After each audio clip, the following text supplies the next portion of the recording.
Bonjour, je m'appelle Sophie Rosaire, j'ai 31 ans, je suis candidate pour la France Insoumise aux élections européennes du 26 mai prochain. Donc vous êtes en fait ici un peu dans mon bureau, et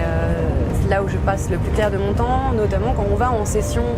plénière à Strasbourg, là où les députés européens votent. C'est un peu l'équivalent, si vous voulez, des mercredis de l'Assemblée nationale. Parmi les sujets que je suis en train de travailler en ce moment, on a un accord de libre-échange avec Singapour qui est en train d'être mis en place. Et vous le savez, nous, c'est vraiment un des éléments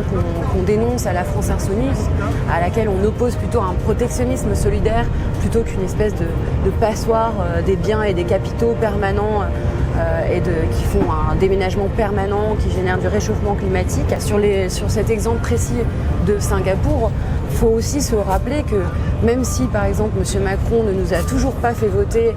nous, peuple français ou les élus à l'Assemblée nationale, sur le CETA, l'accord de libre-échange Union européenne-Canada, les députés européens, eux, quoi qu'il se passe, même s'il n'y a pas de ratification des assemblées nationales, donc même si un gouvernement national veut passer en force, au moins au niveau européen, au niveau du Parlement européen, les élus votent. Il y a toujours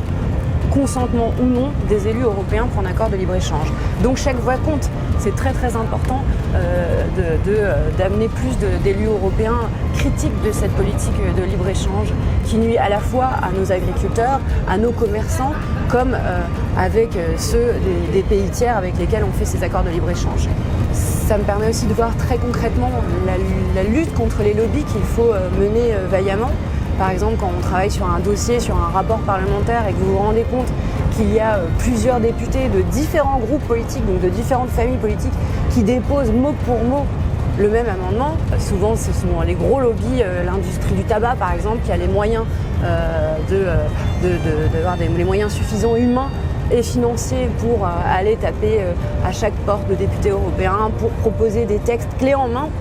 Voilà, en disant, voilà, nous ce qu'on veut c'est ça, on vous propose de mettre en place telle législation et le texte est clé en main prêt. On a vu un autre exemple de lobby très connu, c'est Monsanto qui est celui qui fait le glyphosate et les pesticides. Donc il y a pour le coup des ONG qui ont fait un petit travail de fourmi, et qui ont comparé les textes de la Commission européenne avec les textes du lobby Monsanto et qui ont vu que plus de 70% des passages du plaidoyer de Monsanto étaient recopiés dans la Commission européenne. Donc voilà, il y a un vrai problème d'indépendance qu'on essaye pourtant de nous faire croire que cette commission est indépendante. Voilà, là la preuve ultime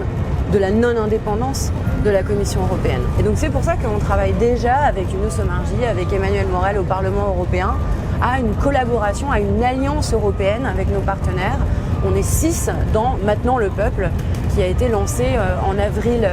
2018 à Lisbonne. On est déjà avec Podemos en Espagne, le Bloco au Portugal et 3 autres partenaires scandinaves dans des projets communs. Ça peut se matérialiser par des choses très techniques qui sont à la fois qu'est-ce qu'on partage très concrètement dans la lutte contre l'évasion fiscale et la fraude fiscale en Europe, quelles sont les mesures qui peuvent être communes à chacun de nos pays malgré les divergences politiques, historiques et de structures macroéconomiques, ou des choses beaucoup plus concrètes dans l'action, c'est-à-dire que là on prépare par exemple le 8 mars, journée internationale des droits de la femme, des appels en commun à la mobilisation, puisqu'il y a eu des millions et des millions de femmes et d'hommes en Espagne qui ont fait une grève totale, qui se sont complètement arrêtés de travailler, et essayer de saisir cette journée internationale pour dire qu'il reste encore en Europe beaucoup de choses à faire, y compris en termes de législation dans le droit de l'Union européenne, pour assurer en effet l'égalité entre les femmes et les hommes.